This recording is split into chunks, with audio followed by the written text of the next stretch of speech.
Ram Ram everybody, स्वागत है आप सभी का वेदांत एकेडमी इंदौर और अंकुरण इंस्टीट्यूट के डिजिटल प्लेटफॉर्म पर। स्वागत करते हैं हम स्टार्ट किए हैं एमपीटीईटी वर्ग 2 मैथ्स के लिए क्वेश्चन सीरीज, और क्वेश्चन सीरीज में आज हम सेकंड सेशन लेकर आने वाले हैं मैथ्स के लिए। तो मैथ्स का सेकंड सेशन हम स्टार्ट करते हैं, सीधे हम क्वेश्चन स्टार्ट करते हैं जिसका आप सभी लोगों को इंतजार है। क्वेश्चन में पहला हरियाणा टीटी 2019 का क्वेश्चन हमने लिया है। क्वेश्चन में यदि 11 संतरे 10 रुपए में खरीदे जाते हैं तथा 10 संतरे 11 रुपए में बेचे जाते हैं तो लाभ प्रतिशत, देखो यहाँ पर लाभ प्रतिशत लिख दिया गया है। ये संभावना थी कि यहाँ पर सीधे सीधे लिख दिया जाता लाभ अथवा हानि प्रतिशत, बताएं वो नहीं क्लियर करता लाभ हो रही है हानि हो रही है। अब यहाँ में क्या करना है, आपको शॉर्ट ट्रिक पर नहीं जाना है, आप टीचर हैं, आप थोड़ा सा समझ के चलें। इसे हम कॉस्ट प्राइस पर लेते हैं। कॉस्ट प्राइस कैसे लेंगे, कैसे पता चलेगा कॉस्ट प्राइस क्या होगा? आप बिल्कुल बेसिक पर जाएं। बेसिक पर क्या होगा, बेसिक क्या बोलता है? बेसिक बोलेगा कि यदि आपको 10 रुपए में 2 चॉकलेट मिलती हैं तो एक चॉकलेट की कीमत क्या है? 10 रुपए में 2 तो एक की कीमत क्या हो जाएगी? 5। कैसे? 10 रुपए, रुपए ऊपर और क्वांटिटी नीचे, तो रुपीज ऊपर और क्वांटिटी नीचे, ये आपने कॉस्ट प्राइस लिखा। इसी तरह से आप सेलिंग प्राइस लिखेंगे। सेलिंग प्राइस आपने लिखा 11 रुपए में 10।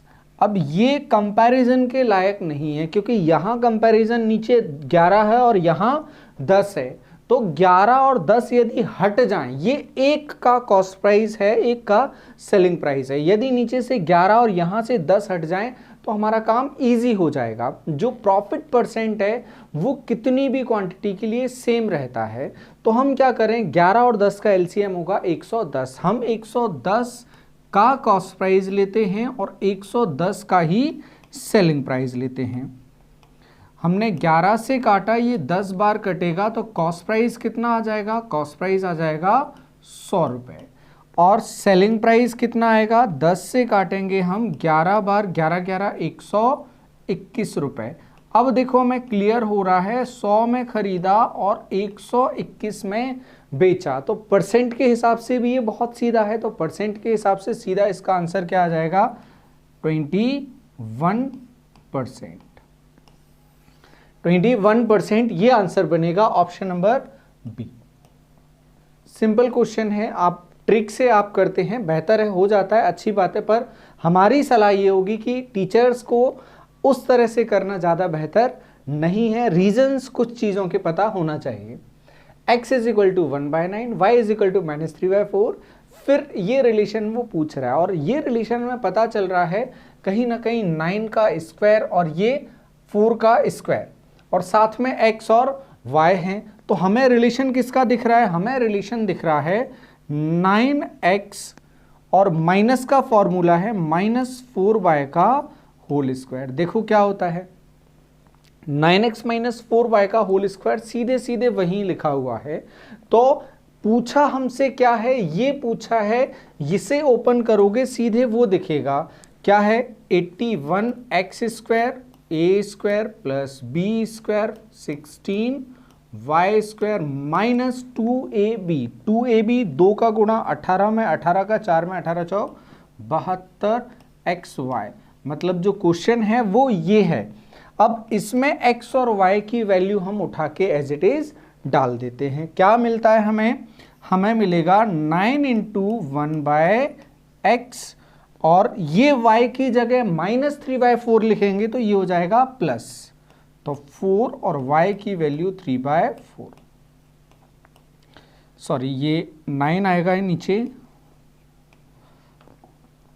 ये 9 आएगा, 9 से 9 कैंसिल, 4 से 4, 1 और 3 4, 4 का वर्ग, 4 का वर्ग 16, ऑप्शन नंबर डी। और इस तरह के फॉर्मूले दिखने चाहिए। सीटेट 2016 में ये क्वेश्चन पूछा गया है। आगे चलते हैं और क्या क्वेश्चंस पूछे गए हैं। a + b का whole square = a² + b² + 2ab के बारे में निम्न में से क्या सत्य है? यह एक सर्वसमीका है, यह एक समीकरण है। सर्वसमीका का मतलब होता है जो हर कंडीशन के लिए सत्य हो और सभी जगह पर सत्य हो। और यहाँ पर समीकरण होता जब इज इक्वल टू में 0 होता, ये LHS और RHS के फॉर्म में ये दिया है, तो ये क्या होगा, LHS में हम कुछ भी वैल्यू डालेंगे और RHS में वही LHS में जो वैल्यू डालेंगे वही RHS में डालेंगे, तो अल्टीमेटली हम पहुंचेंगे इक्वल पे। और इक्वेशन में 0 से वो बैलेंस करके रखता है। तो यहाँ क्या होगा, यह एक क्या है, सर्व समीका है, ना कि एक समीकरण है। ए तथा बी दोनों सत्य और असत्य पर नहीं जा सकते। ये सिर्फ एक स्टेटमेंट सही है, दूसरा गलत है, समीकरण नहीं है। तो यहाँ हमारा आंसर होगा ऑप्शन नंबर ए, सर्व समीका है, identity. 5a² + 15a - 6b + 2ab, इसका सॉल्यूशन हमें करना है, इसे गुणनखंड के रूप में लिखना है। पहले तो इसे देखकर डरना नहीं है, बस क्वेश्चन को थोड़ा सा ध्यान से देखेंगे। रीट में पूछा गया, राजस्थान में पूछा गया। तो सबसे पहले हम दोनों स्टेप्स को देखें। 5a² और 15a हम बाहर क्या लिख सकते हैं, 5a हम बाहर लिख सकते हैं। तो यहाँ क्या बचेगा, a बचेगा, यहाँ पर क्या बचेगा, प्लस 15 में से बचेगा 3 और a तो बाहर चला ही गया। यहाँ देखो सबसे पहले तो -6 और 2 बाहर क्या लिख सकते हैं, 2, और b यहाँ भी है, b यहाँ भी है, पूरा 2 b बाहर निकाल लिया। यहाँ क्या बचा, b चला गया, बचा अकेला क्या, माइनस भी चला गया, तो प्लस का 3 बचा, तो ये 3 बचा, माइनस चला ही गया, 2 भी चला गया, b भी चला गया, a बचा। तो a + 3 दोनों जगह पर लिखा है। हम इस पूरे स्टेप में से a + 3 बाहर लिख देंगे, तो अंदर क्या बचेगा, इसका बचेगा 5a और इसका बचेगा -2b। ये इसके फैक्टर्स हमारे पास आ जाएंगे, हम इसे सॉल्व करेंगे। तो 5a - 2b और a + 3, 5a - 2b, a + 3, option number D, ये हमारा आंसर बनेगा। चलते हैं नेक्स्ट क्वेश्चन की तरफ। हाँ, आपको लगता है कि अगर आपको ये सेशंस लाइव देखने हैं तो आप कमेंट बॉक्स में डालें, लाइव लिखकर डालें कि सर लाइव ले लीजिए। तो जब सफिशिएंट कमेंट्स हो जाएंगे हम लाइव पर चले जाएंगे। हमें लगेगा आप लोगों की ज़रूरत है, लाइव जाना चाहिए, तो हम लाइव के लिए आगे बढ़ जाएंगे। 4 अंकीय बड़ी से बड़ी संख्या ज्ञात कीजिए जो पूर्ण वर्ग हो। देखो, पूर्ण वर्ग कोई भी संख्या है, आप सभी को 1 से लेकर 25 तक वर्ग आते होंगे। तो पूर्ण वर्ग संख्या की पहचान होती है कि उसका जो अंतिम 2 अंक हैं, अंतिम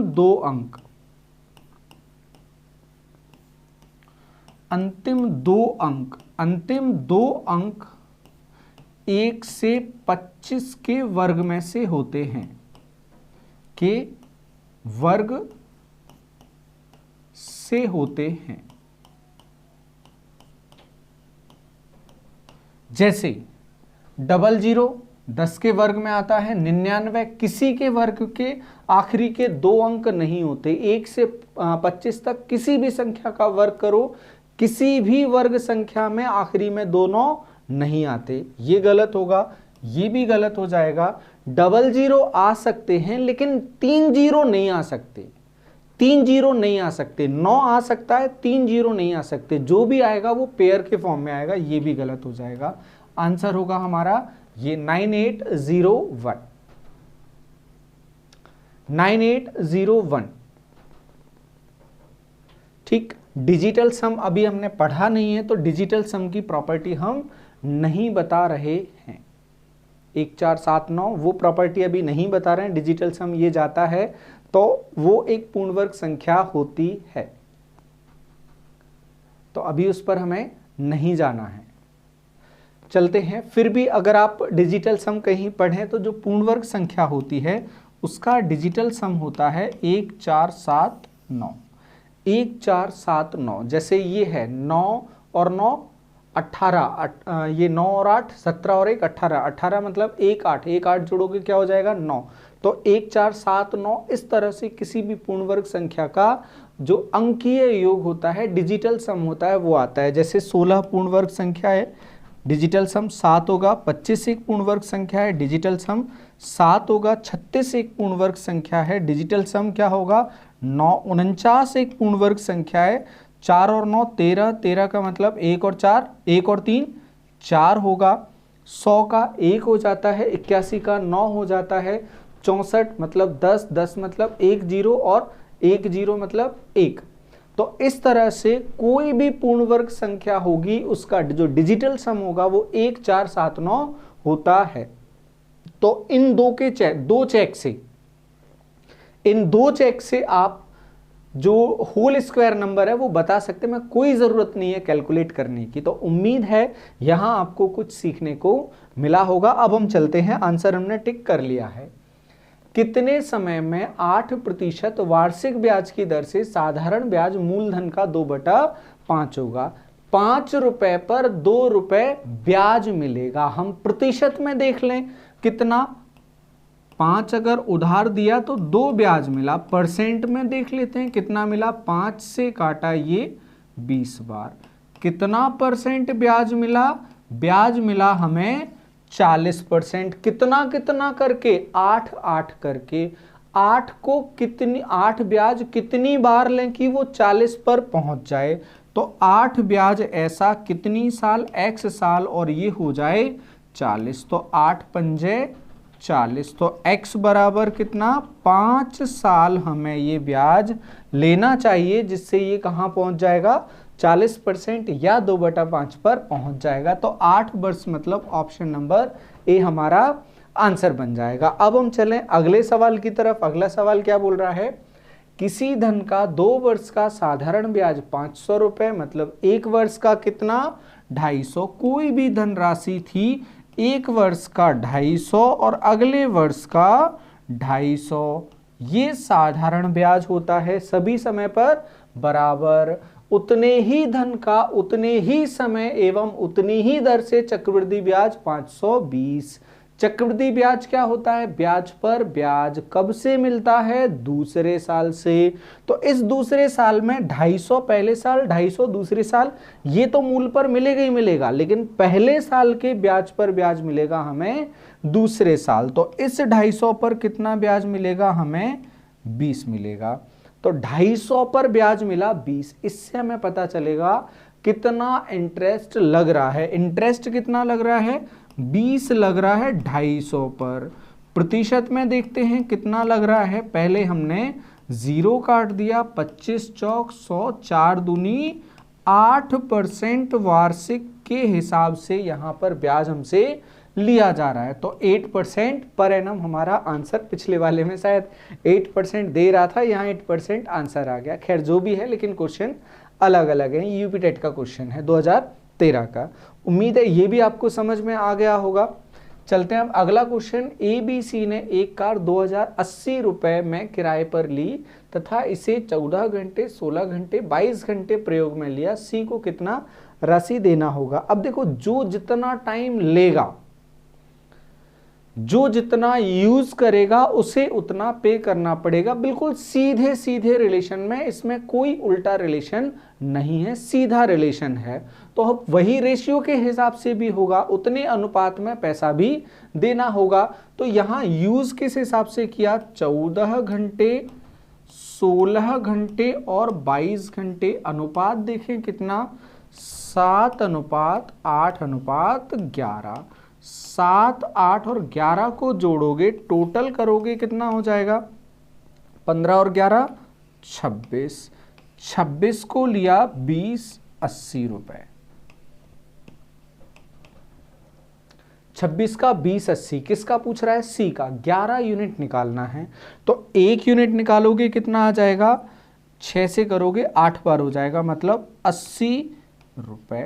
11 यूनिट निकालने हैं तो 80 का 11 गुना कितना हो जाएगा, 80 गुना 11, ये हो जाएगा 880 रुपए।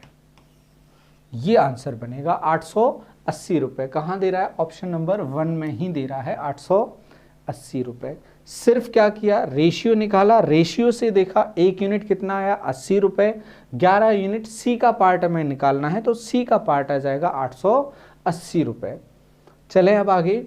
अगला प्रश्न बोल रहा है, संख्यात्मक व्यंजक 3/7 प्लस माइनस का 7/8 25/56। अब देखो इसको थोड़ा सा हम एक्सप्लेन कर दें। ये जो दिख रहा है ना, ये है स्टैंडर्ड फॉर्म फ्रैक्शन का। किसी भी भिन्न का मानक रूप आपको थ्योरी में समझाया है, किसी भी भिन्न का मानक रूप जब लिखा जाता है तो उसमें जो नेगेटिव साइन होता है वो फ्रैक्शन में ऊपर लगाया जाता है, न्यूमरेटर में लगाया जाता है, अंश में लगाया जाता है। तो अंश में यहां पर माइनस साइन लगाया, एक्चुअली में क्या कर रहा है, ये प्लस कर रहा है, और प्लस करने के बाद 25/56 आ रहा है। अब इसके बारे में वो पूछ रहा है परिमेय संख्याएं। डेफिनेटली परिमेय संख्याएं नेगेटिव पॉजिटिव जो फ्रैक्शन में लिखी हुई हैं सभी नेगेटिव नंबर्स होती हैं। व्यवकलन मतलब होता है घटाव। यहां आपने 3/7 में से 7/8 को घटाया।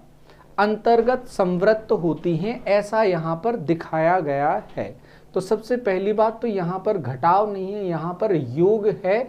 एक प्लस का नंबर है, एक माइनस का परिमेय संख्या है, उनका योग ले रहा है, ये प्लस ले रहा है। तो व्यवकलन नहीं है, व्यवकलन नहीं है, गुणा नहीं है, विभाजन नहीं है, क्या है, योग है। हमारा आंसर होगा ऑप्शन नंबर डी।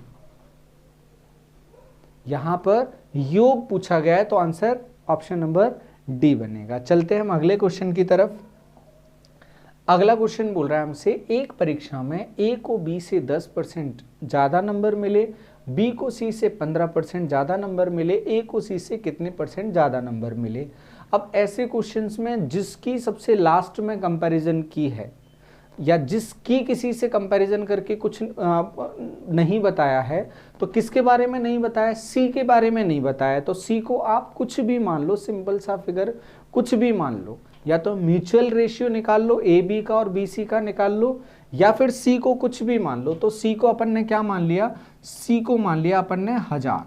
सी अगर 1000 है, सी अगर 1000 होगा तो बी कितना होगा, बी को सी से 15% ज्यादा, इसका 15% कितना होगा, 10% होगा, 100, 15% होगा 150।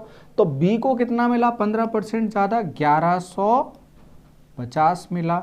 तो ए को कितना मिलेगा, ए का बोल रहा है 10% ज्यादा, किससे, ए को बी से 10% ज्यादा, इसका 10%, 0 हटाया 115। 1150 में 115 जोड़ना है, तो 1150 में 115 जोड़ोगे, पहले 100 जोड़ दो, 1150 से 1250 हो जाएंगे, 15 और जोड़ोगे 1265, ये हो गया 1265। अब क्या पूछ रहा है, ए को सी से कितना ज्यादा मिला, सी से कितना ज्यादा मिला, 265 ज्यादा मिला। ए को सी से, जिससे कंपैरिजन वो हमेशा नीचे, 1000 से कितना ज्यादा, 265% में बताओगे, गुना 100, 2 जीरो कट जाएंगे, 1 दशमलव लगाओगे, ये आ जाएगा 26.5%। 26.5% हमारा आंसर बनेगा। किसी ऑप्शन में ये है सेकंड ऑप्शन, 26.5% ये हमारा आंसर बनेगा। उम्मीद है ये भी आपको बड़े आराम से क्लियर होगा। दूसरा आप क्या सोच सकते थे, आप इन दोनों का रेशियो निकाल लेते, ए और बी का कितना आ जाता, ए और बी का आ जाता, ए को मिल रहा है 10% ज्यादा मतलब 110, और ये हो जाता 100, तो 10 11 हो जाता। बी और सी में क्या हो जाता, ये हो जाता 100 और ये हो जाता 115। यहां रेशियो निकाल लेते 23/10 से, फिर इन तीनों का रेशियो निकाल लेते 23/20, 23/20, इन तीनों का रेशियो निकाल लेते और आराम से कंपैरिजन फिर किया जा सकता था। दूसरा ये भी तरीका बन सकता था। तो ये था हमारा क्वेश्चन नंबर 10। उम्मीद है क्वेश्चन नंबर 10 आपको क्लियर हो गया होगा। अगला प्रश्न हमसे बोल रहा है, एंगल नंबर 1 ये है 55, तो शेष कोण कितने होंगे। अब देखो इस तरह का जो फिगर होता है ना, जिसमें संगत कोण वगैरह ये सारी कहानी दी होती है, इस तरह के फिगर में सिर्फ 2 ही एंगल बनते हैं और बाकी सभी उनसे डिराइव होते हैं, सभी एक दूसरे से कनेक्टेड रहते हैं। जैसे 1 बराबर 3 है, 3 बराबर 6 है, 6 बराबर 7 है, ये सभी पेयर 1 1 3 6 7 ये सभी क्या हैं, बराबर हैं। फिर दूसरा 2 4 5 8 ये सभी क्या हैं, बराबर हैं, तो इसमें सिर्फ 2 एंगल बनते हैं, जिसमें से एक क्या दे रहा है 55, तो 1 3 6 7 ये तो क्या हो जाएंगे सभी 55 हो जाएंगे। दूसरा और एंगल क्या बनेंगे, ये 55 है तो ये क्या बचेगा 125 डिग्री।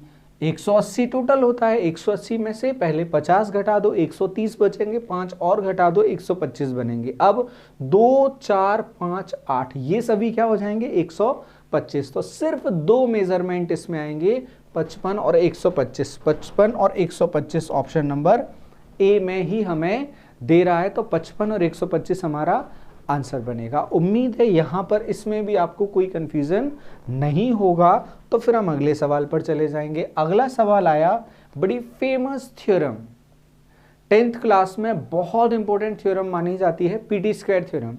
और पीटी स्क्वायर थ्योरम बोलती है पी से टी पर पहुंचा 2 बार, तो ये हो गया पीटी स्क्वायर। फिर पी से ए और पी से बी, पी टू ए और पी टू बी, ये होता है पीटी स्क्वायर थ्योरम। ये पीटी स्क्वायर थ्योरम है।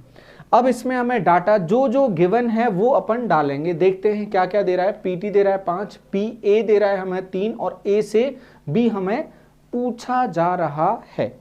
अब जो आप कर सकते हो पीटी स्क्वायर थ्योरम लगा सकते हो, हम लगाते हैं, फिर कहानी को समझते हैं कहाँ पहुंचती है। 5 का वर्ग कितना, पीटी मतलब 5, 5 का वर्ग 25 हो जाएगा। और पी टू ए कितना दे रहा है 3 और पी बी, ये पी बी कितना आ जाएगा, पी बी आ जाएगा 25/3, 25/3, पी बी आ जाएगा 25/3। और पी से ए तक दे रहा है, ये 3 आ गया और ये पूरा आ गया 25/3। इस पूरे में से अगर हम ये नीला वाला पार्ट हटा दें, जो कितना है 25/3 है, पी से ए तक 3 है। अगर हम ये 3 हटा दें किसमें से, पूरे 25/3 में से, तो हमें क्या मिल जाएगा ए से बी, जो हमसे पूछा गया है। तो रिक्वायर्ड के लिए हम क्या करेंगे, रिक्वायर्ड के लिए हम जाएंगे माइनस करेंगे। अब हम किसमें से 25/3 में से माइनस कर देंगे 3, तो 3 त्रिका 9, 25 में से 9 जाएगा 16 बचेगा, 16/3, 16/3, 16/3, ऑप्शन नंबर सी, ये आ जाएगा हमारा ए बी, जो हमसे पूछा जा रहा था। और सिंपल भी है क्वेश्चन, बस थ्योरम ध्यान रखेंगे, इंपॉर्टेंट थ्योरम है। अगला बोला है निम्न में से कौन सा कथन असत्य है, कौन गलत जानकारी दे रहा है वो देखना है। सत्य जानकारी को पीछे हम टिक करते जाएंगे, जो ठीक होगा ऑप्शन। पहला स्टेटमेंट बोल रहा है किसी त्रिभुज की माध्यिकाओं का प्रतिच्छेद बिंदु केंद्रक या गुरुत्वीय केंद्र होता है। ये बिल्कुल सही स्टेटमेंट है, ये गलत नहीं है, हमारा आंसर नहीं बनेगा। किसी त्रिभुज में शीर्ष से सामने वाली भुजा पर डाले गए लंबों का प्रतिच्छेद बिंदु लंब केंद्र कहलाता है, बिल्कुल ठीक स्टेटमेंट है। ऑर्थो सेंटर के बारे में लंब केंद्र इसे कहा जाता है। किसी त्रिभुज के तीनों कोणों के समद्विभाजक एक बिंदु पर मिलते हैं, बिल्कुल ठीक बात है, एक बिंदु पर मिलते हैं और उसे कहा जाता है इन सेंटर या अंतः केंद्र, उसे अंतः केंद्र कहा जाता है। जैसे इसे गुरुत्वीय केंद्र, इसे लंब केंद्र, इसे अंतः केंद्र कहा जाता है। किसी त्रिभुज में भुजा की माध्यिका उस भुजा पर लंब होती है एवं उसे समद्विभाजित करती है। तो माध्यिका की जो प्रॉपर्टी होती है वो होती है, माध्यिका मतलब मध्य में होती है, और मध्य में मतलब 2 पार्ट में बांटना, इसे समझना है। ये टिपिकल डायग्राम बना के समझ सकते हो। इसका अगर सामने वाली भुजा की माध्यिका खींचना है तो इसका मिड पॉइंट बनेगा ये, और इसे आप यूं मिलाएंगे, लगभग इतना यूं मिलाएंगे, तो ये क्या होगी, ये माध्यिका और ये परपेंडिकुलर नहीं होती, ये मध्य में जाती है। ये क्षेत्रफल को 2 भागों में बांटती है और सामने वाली भुजा को 2 बराबर भागों में बांटती है, और क्षेत्रफल को भी 2 बराबर भागों में ये बांटती है। तो ये प्रॉपर्टी ध्यान रखना है। ट्राइंगल में थ्योरी में पढ़ाई है, बहुत डिटेल में पढ़ाई है इसको, तो वहां से भी वेरीफाई कर सकते हैं। चलते हैं नेक्स्ट क्वेश्चन, क्वेश्चन नंबर 14। किसी आयत का क्षेत्रफल ए है। एक आयत बना लेते हैं, ये आयत बना लिया, इसका क्षेत्रफल बोल रहा है ए और इसकी लंबाई एल है। तो इसका परिमाप क्या होगा, अपन को इसका बी नहीं पता तो हम क्या करें, बी कुछ भी एज्यूम कर लें, कुछ भी क्यों एज्यूम करें, जब बी बोल रहे हैं तो बी ही लिख लेते हैं हम। क्षेत्रफल क्या होगा, ए इज इक्वल टू होगा एल इंटू बी, तो बी क्या आ जाएगा, बी इज इक्वल टू आ जाएगा ए अपॉन एल, ये आ जाएगा ए अपॉन एल। अब हम लिखने चलते हैं इसका परिमाप, पेरीमीटर। पेरीमीटर क्या होता है, पेरीमीटर होता है 2 of L plus B, 2 of L plus B. B की जगह क्या लिखना है, ए बटा एल, एल की जगह एल लिखा रहने देना है, 2 का अंदर गुणा कर दो ये, और यहाँ 2 आ जाएगा, और बी की जगह क्या आ जाएगा, ए बटा एल, ए बाय एल। तो 2l plus 2a by L, 2l plus 2a by L, 2l plus 2a by L. Option number B में हमें दे रहा है, ये हमारा आंसर बन जाएगा। अब चलते हैं हम लास्ट क्वेश्चन की तरफ। लास्ट क्वेश्चन हमसे क्या बोल रहा है, हम हर सेट में 15 क्वेश्चंस लेते हैं जिससे आप एक बार में बैठ के लगा सको और अपने कंसेप्ट्स को तैयार कर सको। करते हैं हम स्टार्ट क्वेश्चन। क्वेश्चन बोल रहा है हमसे, एक गांव में 20 परिवार के सदस्यों की संख्या निम्न अनुसार है। ऐसे परिवारों की जिनमें 6 सदस्य हैं, आवृत्ति है, आवृत्ति मतलब फ्रीक्वेंसी या रिपीटेशन, या वो कितनी बार हैं, तो 6 सदस्य जिनमें होंगे वो हम ले लेंगे। हम मार्क कर लेते हैं, पहले तो 6, फिर उसके बाद यहाँ पर 6, फिर 6, 6, 6 और ये 6, ये सभी 6 हैं, बाकी कहीं पर भी 6 छूटा नहीं है। देखते हैं कितनी बार आ रहा है, 1 2 3 4 5 6, 6 बार आ रहा है 6, तो यही इसकी क्या है, फ्रीक्वेंसी या रिपीटेशन, यही इसकी फ्रीक्वेंसी है, रिपीट होना है। तो 6 कितनी बार आ रहा है, 6 बार आ रहा है, ये 6 हमारा आंसर बन जाएगा। ये छत्तीसगढ़ टीटी 2011 में पूछा गया है। तो ये क्वेश्चंस हमने अलग अलग टॉपिक से कोशिश की, कोई भी टॉपिक रिपीट ना हो, सिर्फ नंबर सिस्टम जहां से नंबर ऑफ क्वेश्चंस ही ज़्यादा पूछे जाते हैं वो रिपीट, थोड़ा 1-2 क्वेश्चन दिखा भी होगा। बाकी हम डाइवर्सिटी लेने की कोशिश करते हैं जिससे तुम्हें सभी जो टॉपिक्स हैं उनका रिवीजन मिल जाए और सभी से टच लगातार बना रहे। तो इस सेशन को हम यहीं रोकेंगे और इसी तरह के सेशंस हम लगातार लेकर आते रहेंगे। जुड़े रहें, अच्छे कंटेंट के लिए हम लगातार लेकर आएंगे। प्रतिबद्ध हैं हम इस बात के लिए कि क्वेश्चंस आपको सफिशिएंट हम करवाएंगे। धन्यवाद, सभी को राम राम।